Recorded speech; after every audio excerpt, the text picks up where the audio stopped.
Dan ijazah palsu adalah fitnah pada Pak Jokowi yang terus diulang-ulang. Seperti halnya fitnah lain bahwa Pak Jokowi keturunan PKI. Kebohongan dan fitnah itu terus diulang-ulang. Harapan busuk mereka suatu saat itu dianggap sebagai kebenaran. Tampaknya Ahmad Khozinuddin dan Tifa sedang kesurupan arwah Joseph Goebbels. Persoalan ijazah Pak Jokowi ini sekarang menurut saya tidak lagi pada soal asli tidak asli, pembuktian hukum atau tidak pembuktian hukum.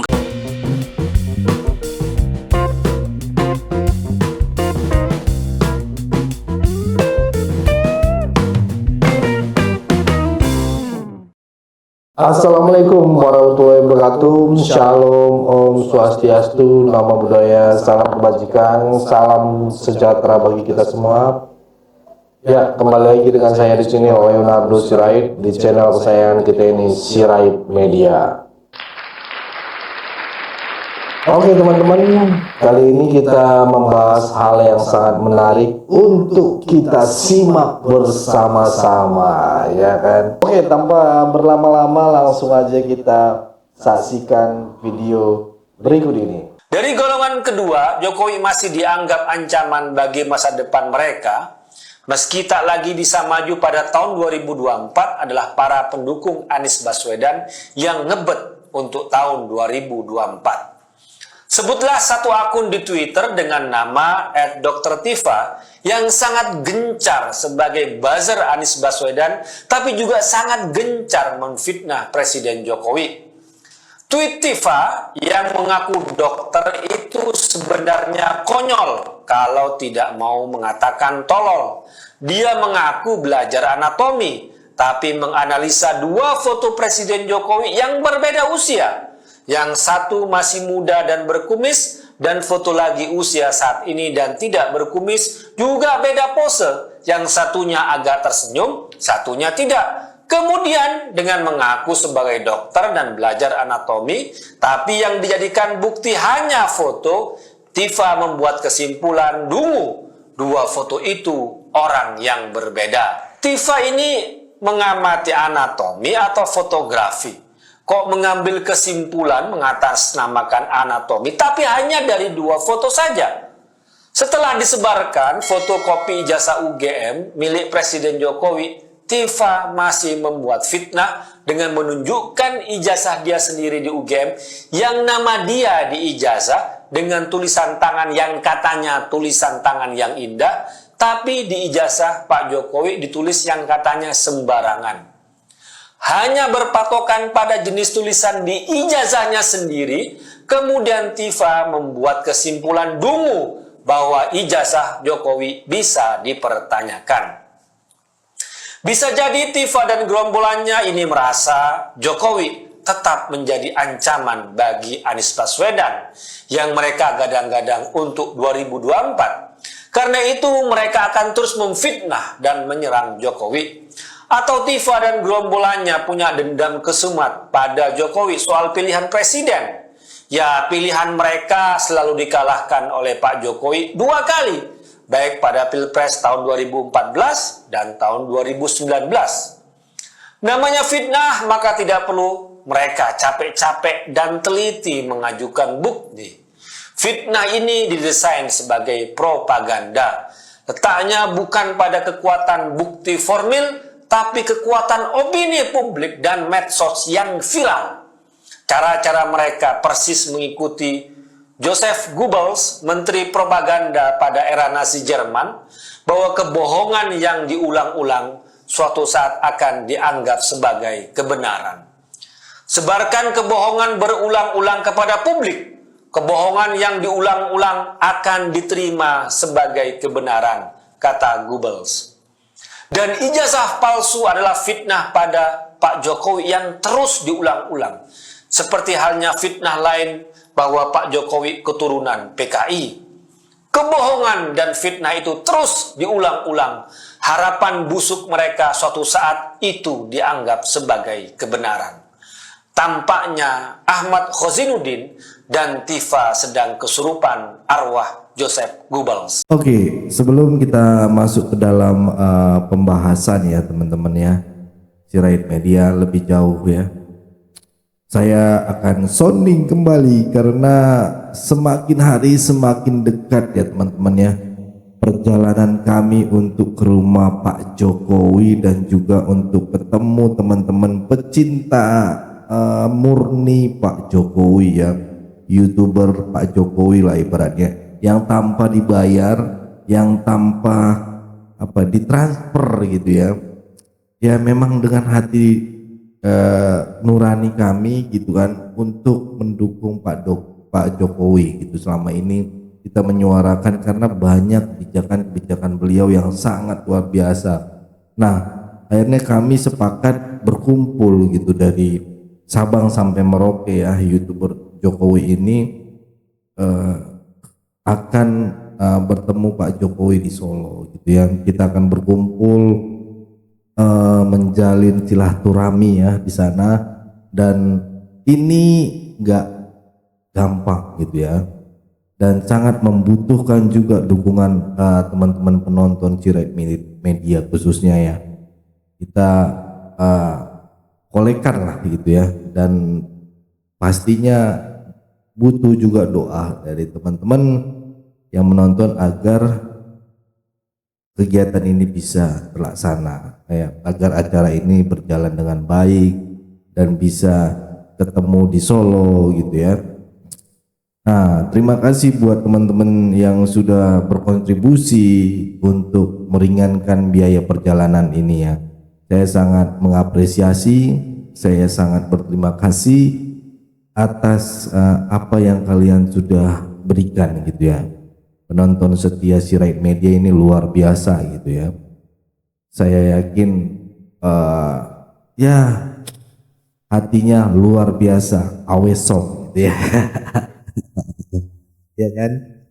Tapi buat teman-teman yang masih mau berkontribusi untuk lebih meringankan biaya kami ya, masih boleh, masih terbuka ya, masih ada pintu ya kan untuk support kami gitu ya, masih dibukakan gitu kan untuk misalnya itu anggarannya buat apa sih gitu ya, kita harus transparan.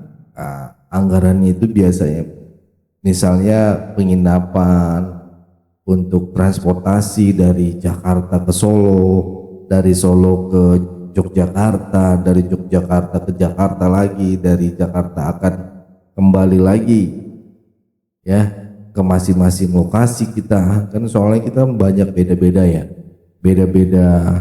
Ini juga ada yang dari Malang, ada dari Banyuwangi, ada dari Medan, ada dari Tangerang, ada dari Riau ya gitu, Manado gitu ya.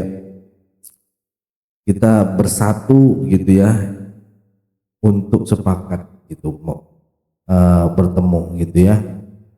Apalagi ada yang ya tiket pesawat mahal, jadi makanya jika teman-teman yang mau berkontribusi, yang tergerak ya, yang tergerak aja hatinya ya teman-teman, yang tergerak ataupun mempunyai lebih ya, boleh gitu untuk membantu kegiatan kami ini, karena kami ya hanya kalian yang kami anggap bisa membantu gitu, nggak siapa-siapa lagi gitu, karena kita tidak ada sponsor, kita nggak ada ini ya, hanya apa salahnya meminta kepada penonton setia ya, begitu ya teman-teman ya untuk meringankan kita, dan kalian menginginkan bisa berpartisipasi dan berkontribusi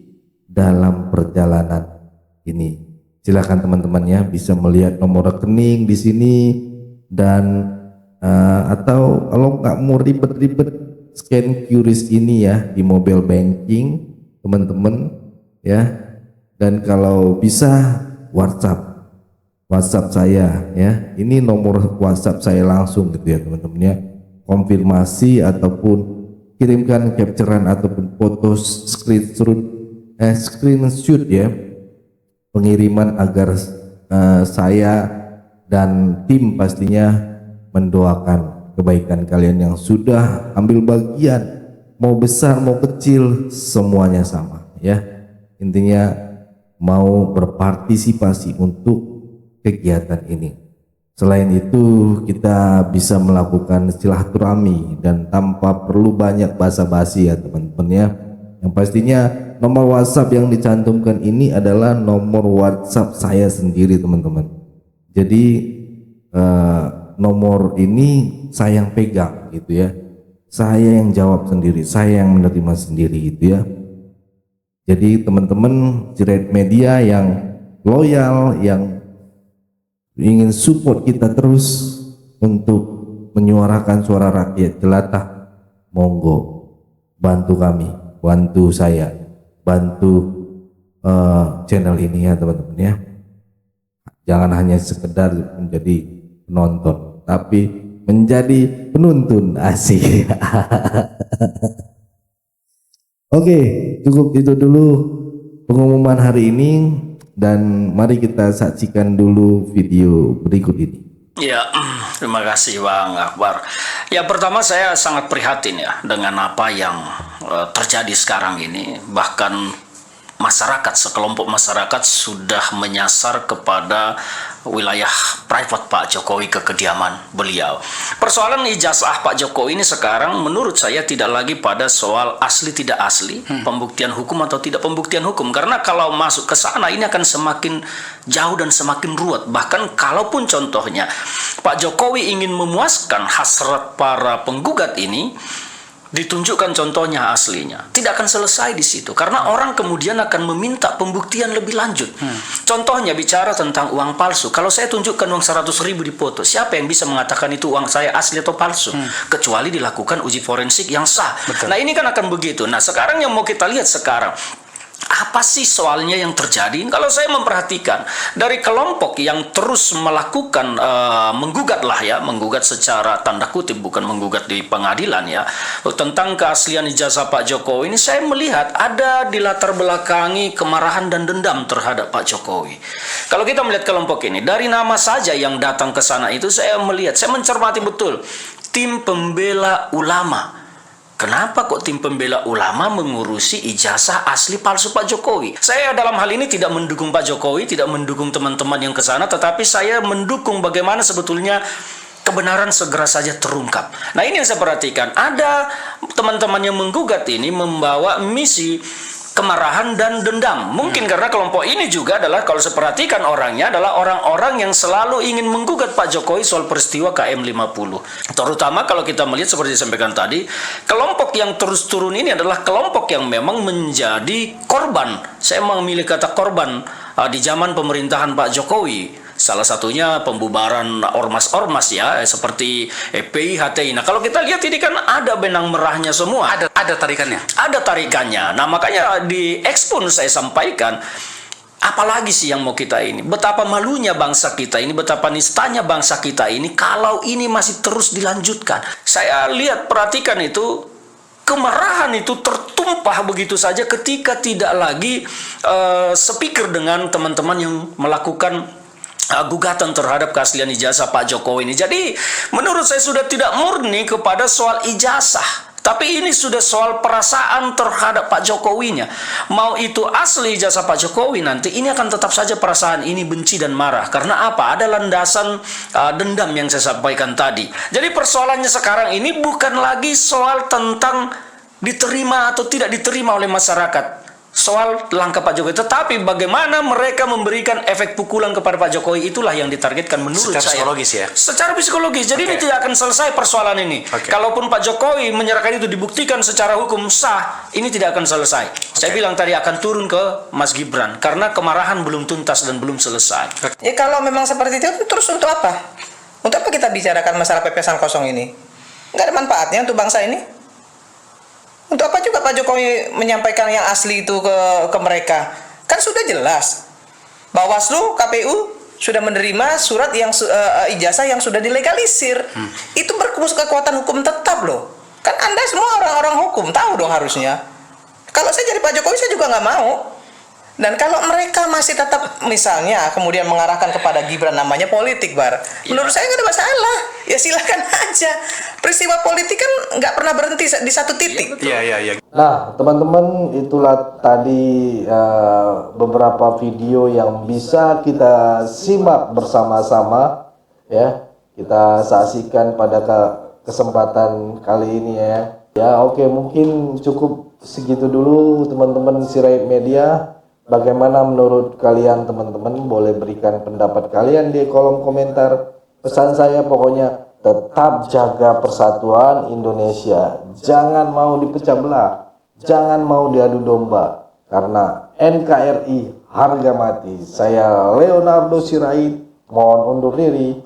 Bye-bye.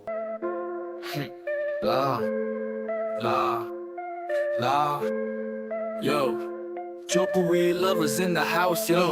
Yo, selamat datang di pasukan Jokowi. Kita lawan hoax, jangan coba tipu kami.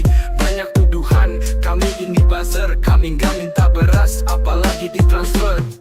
Ini adalah pasukan garis keras, pendukung setia gak berharap beras. Sempat kena tuduhan dapat transferan, disindir komika yang gak dapat jabatan.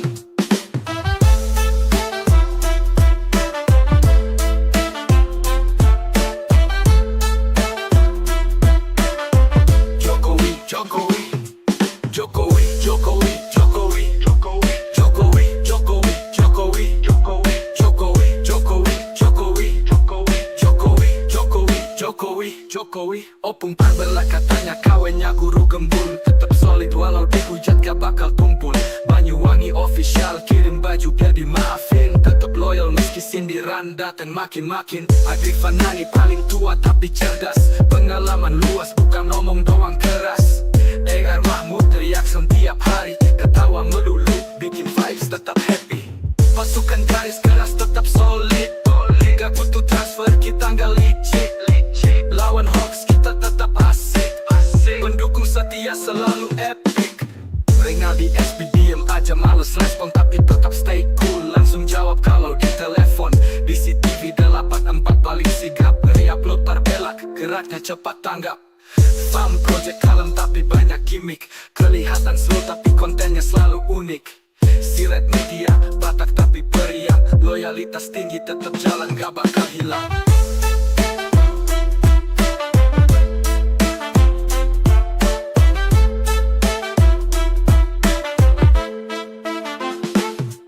Vicky Himpong, musisi tampan dari Manado. Nada tinggi, skill tajam kayak belati Edo. Gak cari jabatan, gak butuh transferan.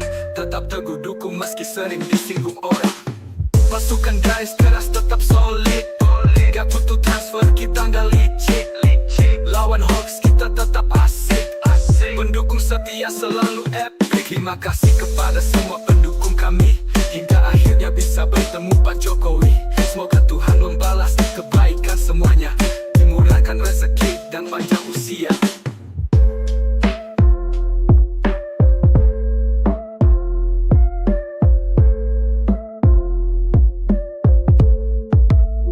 Terima kasih kepada semua pendukung kami. Hingga akhirnya bisa bertemu Pak Jokowi. Semoga Tuhan membalas kebaikan semuanya, dimurahkan rezeki dan panjang usia.